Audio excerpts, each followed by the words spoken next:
Class हम लोगों ने बूटस्ट्रैप का कंटेनर क्लास, दो क्लास डिस्कस किया था, एक तो कंटेनर क्लास और दूसरा कंटेनर फ्लूइड क्लास, है कि नहीं।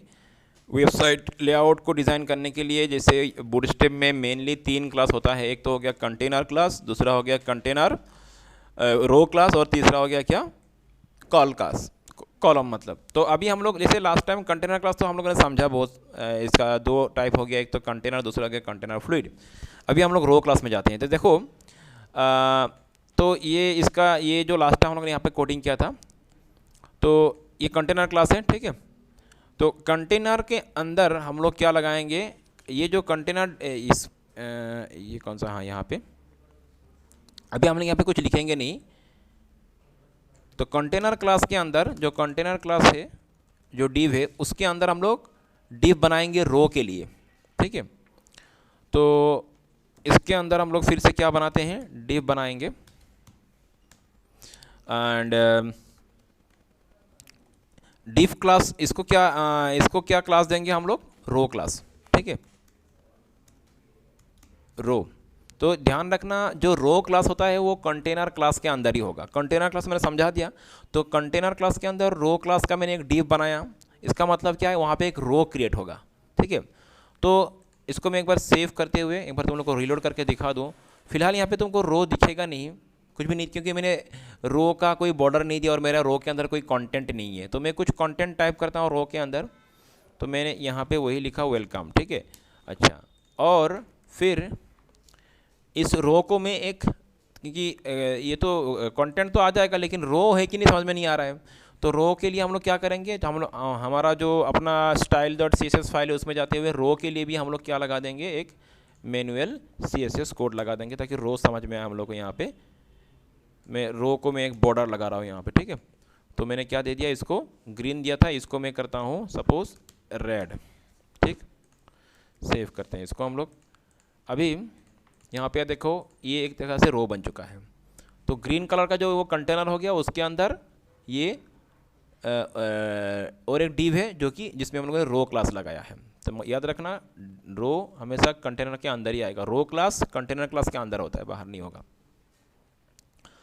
तो इस तरह से तुम मल्टीपल कंटेनर लगा सकते हो, तुम क्या, सॉरी, मल्टीपल क्या लगा सकते हो तुम, डिव, मल्टीपल डिव यहाँ पे यूज़ करो रो क्लास लगाते हुए, तुम्हारा जितना मर्जी है तुम यहाँ पे यूज़ कर सकते हो, ठीक है। मैं इसको सेव कर रहा हूँ और यहाँ पे आके इसको देखो, इस तरह से तुम मल्टीपल डिव रो क्लास लगाते हुए अप्लाई कर सकते हो। मतलब कंटेनर के अंदर अभी क्या आ रहा है, और ये सब क्या है, रेस्पॉन्सिव है।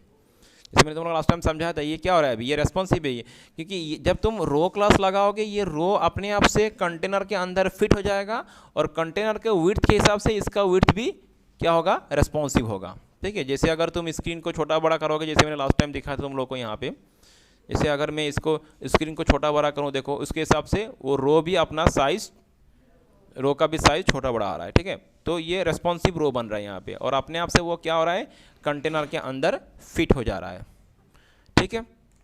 अच्छा, अभी नेक्स्ट जो है, रो क्लास तो समझ में आ रहा है, तो तुम जितना चाहे रो यूज़ कर सकते हो। नॉर्मली क्या होता है, देखे जैसे कि देखो तुम्हारा वेबसाइट में पहले क्या होता है, हेडर, उसके बाद मेनू, उसके बाद में तुम्हारा बॉडी में मेन कंटेंट आएगा, उसके बाद फुटर। तो ये सब हम लोग रो के मदद से बनाते हैं। तो पहला जो रो होगा उसमें हम लोग हेडर लगा देंगे, सेकेंड जो रो होगा उसमें मेनू लगा देंगे, वो बाद में करेंगे हम लोग, दिखा दूंगा मैं तुम लोग को। अभी जस्ट हम लोग लेआउट को डिज़ाइन करना समझ रहे हैं, ठीक है। तो वो रो के मदद से ही होता है। नेक्स्ट जो हो गया, रो के अंदर क्या आएगा, कॉलम आएगा। रो के अंदर क्या, कॉलम। तो कॉलम के लिए हम लोग क्या करेंगे, कॉल क्लास यूज़ करेंगे। कौन सा, कॉल, COL, कॉल। तो एक्चुअली होता क्या है, मेन कंटेंट जो फाइनल कंटेंट है वो एक्चुअली कहाँ, किसके अंदर आता है, फाइनल कंटेंट जो होगा वो कॉल के अंदर ही आएगा, कॉलम के अंदर ही आएगा, ठीक है। एक्चुअली कंटेनर के अंदर रो, रो के अंदर कॉल, उसके अंदर ही हम लोग कंटेंट हम लोग प्रोवाइड टाइप करते हैं, इनको जो भी कंटेंट देना है देते हैं हम लोग यहाँ पे। तो चलो मैं पहले पहला वाला जो तुम्हारा क्या है, रो है, उसी में मैं क्या करूँगा, फिर से कुछ कॉलम डालता हूँ यहाँ पे, कॉलम क्लास यूज़ करते हुए कुछ डिव बनाता हूँ। तो फिर से मैं एक यहाँ पे डिव यूज़ कर रहा हूँ, और इसमें क्लास क्या दूंगा मैं, इस बार इसका क्लास क्या होगा, कॉल। इसका क्लास होगा कॉल, ठीक है। सेव करते हैं और यहाँ पे आके इसको रीलोड करते हैं। फिर वही बात, अभी कॉल तुमको दिखेगा नहीं जब तक हम लोग इसको कलर नहीं देंगे, ठीक है। तो यहाँ पे जो हम लोग का स्टाइल डॉट CSS फाइल है, यहाँ पे हम लोग कॉल के लिए भी एक बॉर्डर लगा देते हैं, तब कॉल क्रिएट हुआ कि नहीं वो समझ में आएगा। तो यहाँ पे हम लोग टाइप करेंगे कॉल, ठीक है। और इसका कलर सपोज मैंने दे दिया ये कलर क्या दूँ मैं, इसका येलो कर दिया, चलो ठीक है। अच्छा, सेव करते हैं इसको और यहाँ पे आके देखो, ये देखो तो ये कॉल जो बन रहा है। अच्छा, कॉल के अंदर कुछ कंटेंट टाइप करते हैं, ठीक है। कॉल के अंदर क्या करेंगे, जैसे मैंने लिखा वेलकम, ये कॉल के अंदर मैंने कुछ कंटेंट डाल दिया। अभी देखो यहाँ पे आते हुए तो ये एक कॉल बना। पहले तो क्या है, कंटेनर, कंटेनर के अंदर क्या है, रो, और रो के अंदर क्या आया, कॉल, जिसमें एक्चुअल कंटेंट आ रहा है। और फिलहाल मैं ये जो नीचे का डिव है इसको हटाता हूँ, पहले ऊपर वाला को समझ लेते हैं हम लोग, ठीक है। तो अभी इसमें एक ही रो है। तो एक्चुअल कंटेंट हम लोग कहाँ डालते हैं, कॉल में डालते हैं, कॉलम में डालते हैं। तो लेकिन यहाँ पे क्या हो रहा है, ये जो, क्योंकि हम लोग जो रो है, एक पहला जो रो है उस रो के अंदर हम लोग एक ही कॉल यूज़ कर रहे हैं, एक ही कॉलम यूज़ कर रहे हैं, इसलिए वो पूरा विड्थ ले रहा है इसका। मुझे चाहिए कि यहाँ पे 2 कॉलम चाहिए, ठीक है। फर्स्ट रो में मुझे कितना चाहिए, 2 कॉलम चाहिए। तो कुछ बात नहीं, तुम 2 डिव लगा दो, कॉल क्लास लगाते हुए 2 डिव लगा दो। तो मेरे पास तो ऑलरेडी ये एक क्लास है, मैं यहाँ पे और एक डिव लगाता हूँ, उसका भी क्लास में क्या दूंगा, कॉल ही दूंगा, ठीक है। तो तुमको मतलब उस रो के अंदर तुम जितना भी डिव यूज़ करोगे कॉल क्लास देते हुए, उतना क्या बनेगा, कॉलम बनेगा। सिंपल सा बात है, ठीक है, उतना कॉलम बनेगा। मैं इसको सेव करता हूँ और फिर से आकर रीलोड करता हूँ। तो देखो यहाँ पे 2 कॉलम बन चुका है, क्लियर, 2 कॉलम बन चुका है। तुमको 3 चाहिए, 3 डिव लगा दो कॉल क्लास देते हुए। 3 कॉलम चाहिए तो 3 डिव लगा दो। मतलब अपने आप से इक्वल हो क्या रहा है, इक्वल विड्थ का जितना भी तुम डिव लगाओगे उतना कॉलम बनेगा यहाँ पे कॉल क्लास की मदद से। और ये भी कॉलम भी क्या होगा, तुम्हारा रेस्पॉन्सिव होगा, और ये क्या होगा, ये भी उसके साथ साथ रेस्पॉन्सिव। इसके स्क्रीन के साइज़ के हिसाब से ये भी क्या होगा, रेस्पॉन्सिव होगा। अगर स्क्रीन का साइज छोटा करोगे, ये भी अपने हिसाब से, कॉल भी अपने हिसाब से उसको क्या कर लेगा, रिप्लेस। एकदम छोटा होने से क्या कर रहा है, अपने आप से वो उसका विड्थ फुल विड्थ हो जा रहा है। लेकिन ये ज़्यादा छोटा हो गया तो इतना छोटा स्क्रीन होता नहीं है फिर भी। तो एक्चुअली ये क्या हो रहा है, कॉलम जो है रो के अंदर अपने आप से अपना विड्थ को इक्वली डिवाइड कर रहा है, और सेकेंडली स्क्रीन के साइज़ के हिसाब से उसका भी, कॉलम का भी साइज क्या हो रहा है, छोटा बड़ा हो जा रहा है, ठीक है। अच्छा, तो इस तरह से तुमको रो के अंदर जितना कॉलम चाहिए उतना कॉलम। अभी तो मेरा पहला रो है, और यही चीज़ तुम सेकेंड रो के लिए भी कंटिन्यू कर सकते हो। तुम्हारे पास समझ लो और एक रो है, तो मैंने इसी को कॉपी करते हुए और एक रो बना दिया यहाँ पे। तो इसी को मैं सेकेंड रो के लिए भी क्या कर सकता हूँ, कंटिन्यू कर सकता हूँ। तो यहाँ पे 2 रो बन जाएगा, दोनों रो में मेरा इक्वल कॉलम्स आ रहा है, 3 कॉलम इक्वल हाइट का। ध्यान रखना यहाँ पे जो भी कॉलम आएगा सब इक्वल हाइट का आ रहा है, अपने हाइट का बोल रहा हूँ, विड्थ का आ रहा है, ठीक है। तो क्लियर हो गया बात।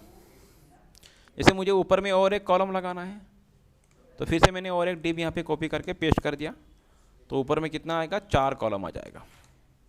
और नीचे वाला में देखो सब इक्वल हाइट का, विड्थ का आ रहा है। मैं बार बार हाइट बोलता हूँ गलती से, उसको इक्वल विड्थ का आ रहा है।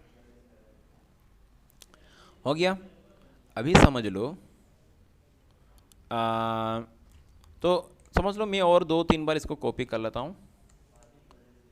तुम जितना भी लगाओ, तुम देखो यहाँ पे जितना भी करो वो अपने आप से इक्वल, 1 2 3 4 5 6 हो गया। तो तुम यहाँ पे जितना भी करो अपने आप से 6 कॉलम बनेगा पहला रो में, और सबका विड्थ इक्वल रहेगा, ठीक है, इक्वल विड्थ का बन रहा है। अभी एज्यूम कर लो कि, समझ लो कि मुझे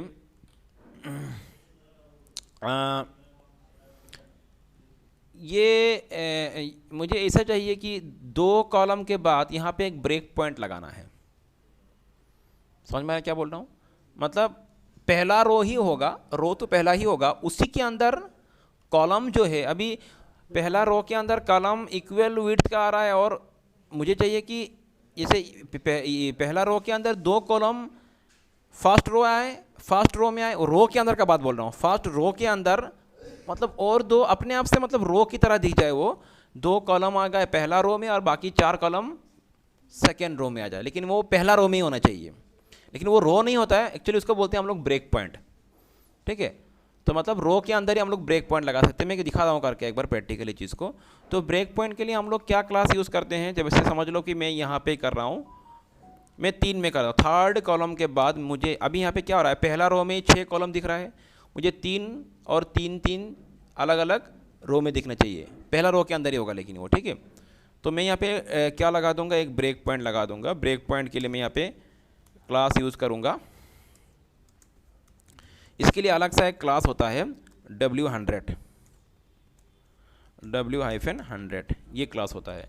इसको मैं सेव करता हूँ और यहाँ पे आके रीलोड करता हूँ, तो देखो अपने आप से क्या हो रहा है, देखो वो लेकिन पहला रो के अंदर ही हो रहा है, ऐसा बात नहीं कि वो दूसरा रो में चला गया।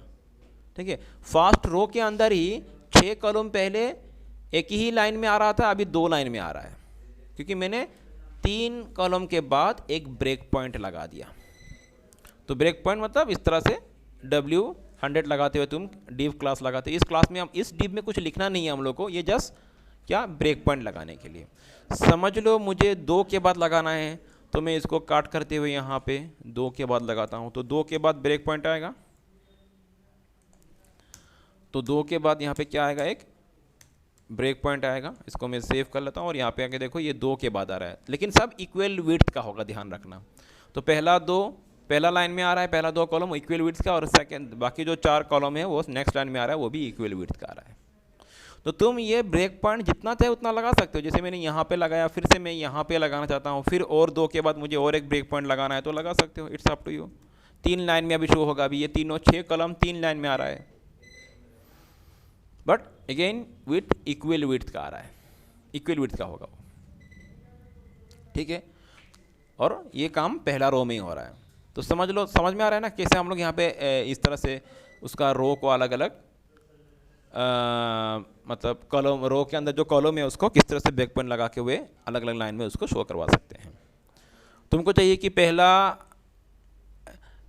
रो के अंदर जो पहला कॉलम है वो पूरा का पूरा विड्थ ले ले, पहला लाइन का पूरा विड्थ ले ले, और बाकी सब इस तरह से आए, तो ये भी कर सकते हो, मतलब जिस तरह से तुम देना है ब्रेक पॉइंट दे सकते हो।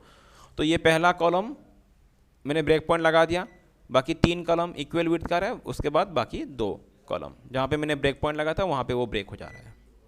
सो W100 लगाते हुए तुम इस तरह से ब्रेक पॉइंट लगा सकते हो। ठीक है, अभी यहाँ पे और एक बात मैं तुमको बोलता हूँ, देखिए देखो W100 लगाते हुए मैंने मैन्युअली मैं ब्रेक पॉइंट डिसाइड कर रहा हूँ, मैं कहाँ पे ब्रेक पॉइंट होना है वो मैं मैन्युअली डिसाइड कर रहा हूँ। ठीक है, लेकिन मैं चाहता हूँ कि ऑटोमेटिकली ये ब्रेक पॉइंट ले ले। मैं चाहता हूं कि जब 2 से ज़्यादा, कुछ भी हो सकता है, मैं एग्जांपल फॉर समझ लो, जब भी एक रो में 2 से ज़्यादा कॉलम हो जाए तो हर 2 कॉलम के बाद ऑटोमेटिकली एक ब्रेक पॉइंट आ जाना चाहिए ऑटोमेटिकली। अभी तो मैं मैनुअल दे रहा हूं कितना कॉलम के बाद आना चाहिए, मैं चाहता हूं जब 2 से ज़्यादा कॉलम हो जाए ऑटोमेटिकली हर 2 कॉलम के बाद एक ब्रेक पॉइंट आना चाहिए। तो क्या करूँगा मैं, ये मैनुअल जो ब्रेक पॉइंट वाला है इसको मैं यहाँ से पहले तो डिलीट कर दूँ, ये जो डिव मैंने बनाया था मैनुअल ब्रेक पॉइंट का यहाँ से मैंने हटा दिया। अभी पहले, उससे पहले मैं एक बार दिखा दूँ, फिर से वही फर्स्ट लाइन में 6 कॉलम आ जाएगा अभी। तो मैं चाहता हूँ कि हर 2 कॉलम के बाद ऑटोमेटिकली एक ब्रेक पॉइंट लग जाए, तो उसके लिए मेरे पास और एक क्लास है, उस क्लास को मैं यहाँ पे लिखूँगा। ठीक है, कहाँ लिखूँगा, कहाँ लिखना है, और एक क्लास है, क्लास हो गया तुम्हारा क्लास हो गया ro-call-2। मैं समझा रहा हूँ इसके बारे में, पहले देख लो एक बार। तो यहाँ पे अगर मैं इसको सेव करूँ, देखो हर ये रो हाइफन,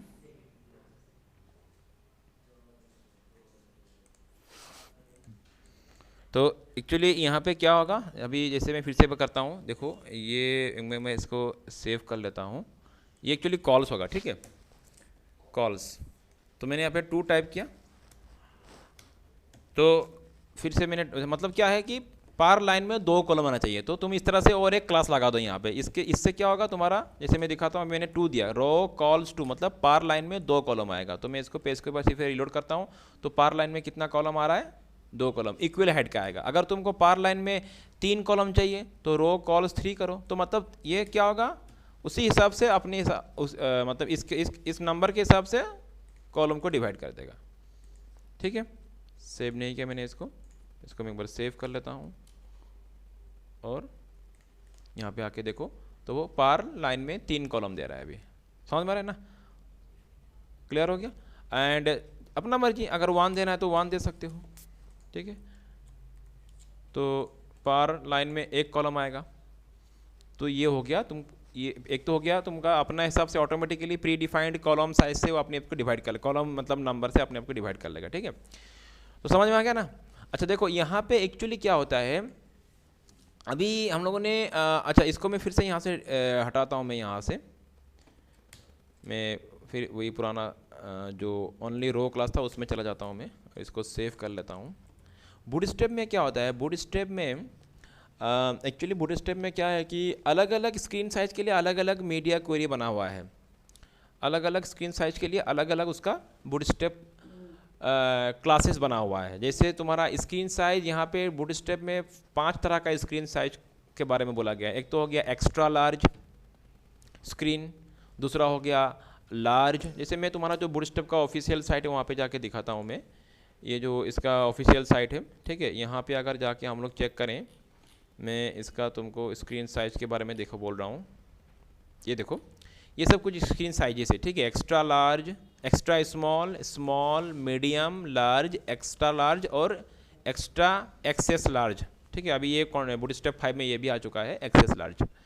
तो ये जैसे यहाँ पे उसका वैल्यू दिया गया है 576 पिक्सल से कम होगा तो एक्स्ट्रा स्मॉल होगा, उससे ज़्यादा होगा या तो इसके इक्वल टू होगा तो स्मॉल। तो यहाँ पे वैल्यू दिया गया है, तो अकॉर्डिंग टू इसके हिसाब से होता है, तो वो स्क्रीन साइज इसके हिसाब से स्क्रीन साइज बनता है। ठीक है, तो देखो उसके हिसाब से कॉल क्लास भी होता है, स्क्रीन साइज के हिसाब से अलग अलग कॉल क्लास भी होता है। जैसे देखो यहाँ पे कि हम लोगों ने कॉल, अभी तो हम लोग कौन सा क्लास यूज़ कर रहे हैं कॉलम के लिए, ओनली कॉल क्लास यूज़ कर रहे हैं, COL कॉल क्लास। लेकिन जैसे अगर एक्स्ट्रा लार्ज हुआ उसके लिए अलग से कॉल क्लास होता है, जैसे कॉल -XL। अगर लार्ज स्क्रीन हुआ उसके लिए अलग से कॉल क्लास होता है, उसके लिए कॉल -large के लिए LG।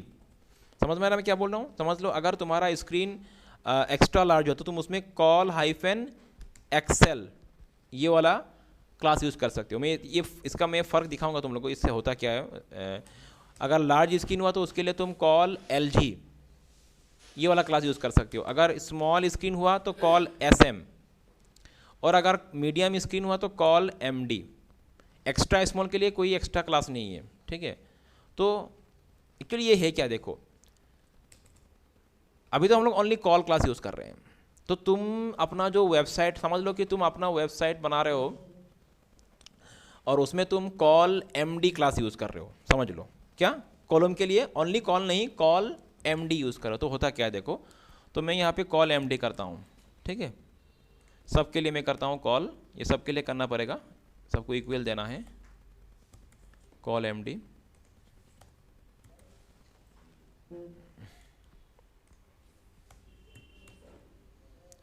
तो कुछ फ़र्क तो समझ में आएगा नहीं, अभी मैं दिखा रहा हूँ। कॉल MD मैंने कर दिया,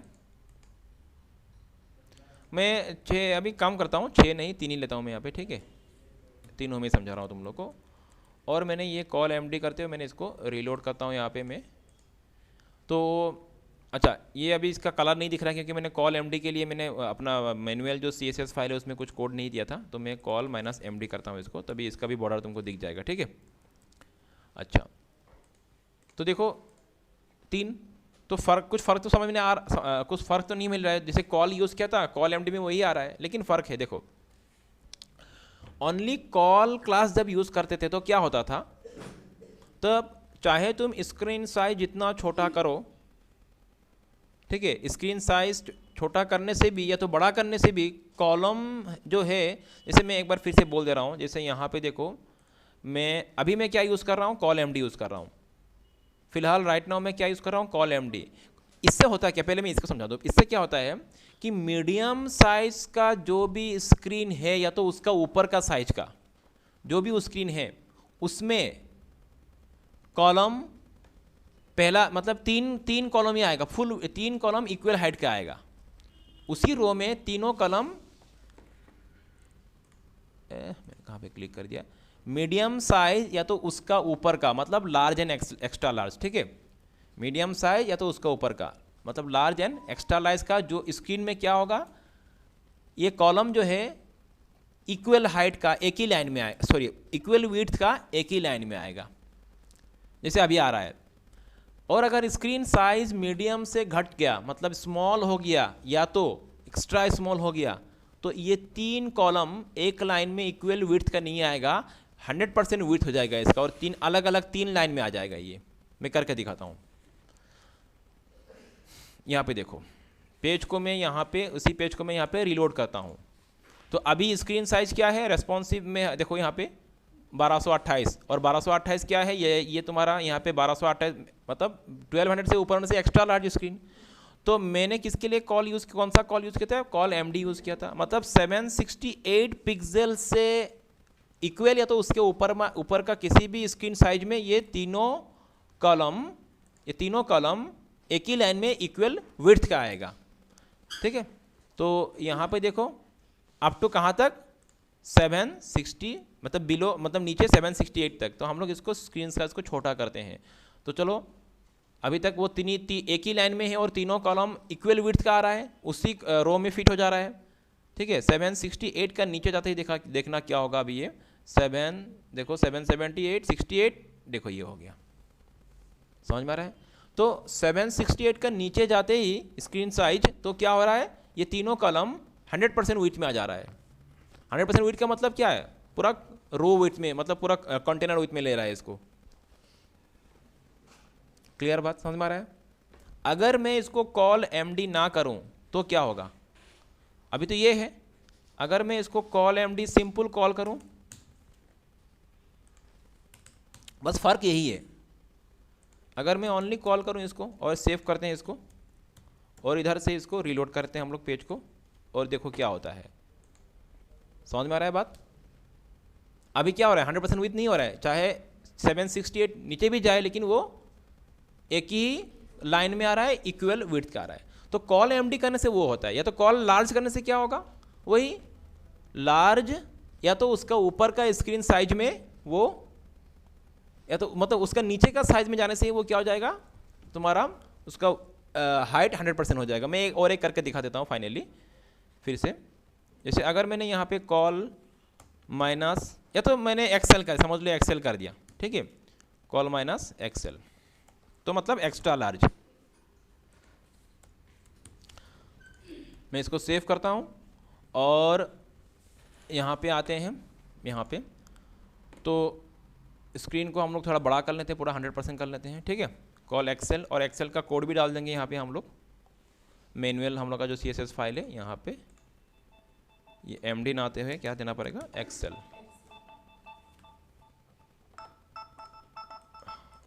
तो मैंने इसको कॉल एक्सेल कर दिया। अभी देखो फिर से एक बार यहाँ पे पेज को रीलोड करते हैं, ये है क्या, मैंने सेव नहीं किया इसको ना, इसको सेव करते हैं, और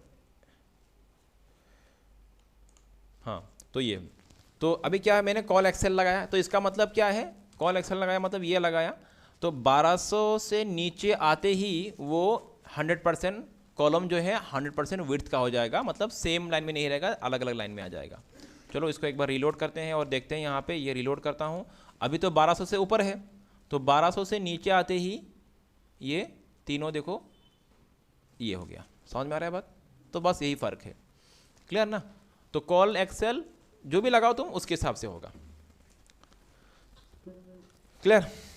तो लेकिन देखो आज तो हो गया, लेकिन अगले क्लास में हम लोग एक्चुअली वेबसाइट लेआउट डिज़ाइनिंग में जब हम लोग जैसे यहाँ पे क्या हो रहा है, जो भी हम लोग जितना भी कॉलम लगा रहे हैं सब इक्वल विड्थ का आ रहा है, लेकिन एक्चुअल में क्या होता है हम लोग को इक्वल विड्थ हो सकता है इक्वल, लेकिन मैक्सिमम केस में देखा गया है कि जितने भी हम लोग कॉलम यूज़ करते हैं वो इक्वल विड्थ का नहीं होता है, अलग अलग विड्थ का यूज़ करते हैं हम लोग। कॉलम क्या यूज़ करते हैं हम? अलग अलग विड्थ का। किसी कॉलम का विड्थ कम होगा, किसी का ज़्यादा होगा, वो वाला केस ज़्यादा होता है। तो इसीलिए हम लोग नॉर्मली जब वेबसाइट लेआउट डिजाइनिंग में, हाँ, जहाँ पे तुमको इक्वल विड्थ का जरूरत पड़ा है वहाँ पे ये कॉल यूज़ करो, इस तरह का कॉल क्लास या तो कॉल एमडी जो मैंने बोला उसको यूज़ करो। लेकिन जहाँ पे इक्वल ना हो, अनइक्वल विड्थ का कॉलम का यूज़ करना है, तब वहाँ पे हम लोग एक दूसरा कॉल क्लास यूज़ करेंगे। और मोस्टली वो वाला कॉल क्लास ज़्यादा यूज़ होता है, जो कि हम लोग आने का आगे नेक्स्ट क्लास में उसको हम लोग डिस्कस करेंगे। समझ में आ गया बात? तो फिर भी इसको प्रैक्टिस कर लो, उसमें भी ज़्यादा कुछ चेंज नहीं होगा, लेकिन थोड़ा वहाँ पे चेंजेस आएगा, और उसको हम लोग डिटेल्स में समझेंगे अगला क्लास में। तो एक बार ये सब समझ गया तो तुम किसी भी तरह का वेबसाइट लेआउट अपने हिसाब से डिज़ाइन कर सकते हो, कोई दिक्कत नहीं होगा। और यही चीज़ लास्ट टाइम हम लोगों ने कहाँ पे सीखा था, वो वर्डप्रेस में। जैसे वो तो हम लोगों ने जैसे वर्डप्रेस में वो जो पेज बिल्डर है उसने कैसे किया, यही सब उसने कोड यूज़ किया। अभी तुम खुद कोडिंग करके कर रहे हो, वहाँ पे क्या हो रहा है, वो तुम्हारे लिए वो पेज बिल्डर कर दे रहा है। तो इसीलिए, लेकिन यहाँ पे क्या हो रहा है, तुम कोडिंग को खुद सीख रहे हो, अपने हिसाब से तुम कस्टमाइज़ करके खुद बना सकते हो। ठीक है।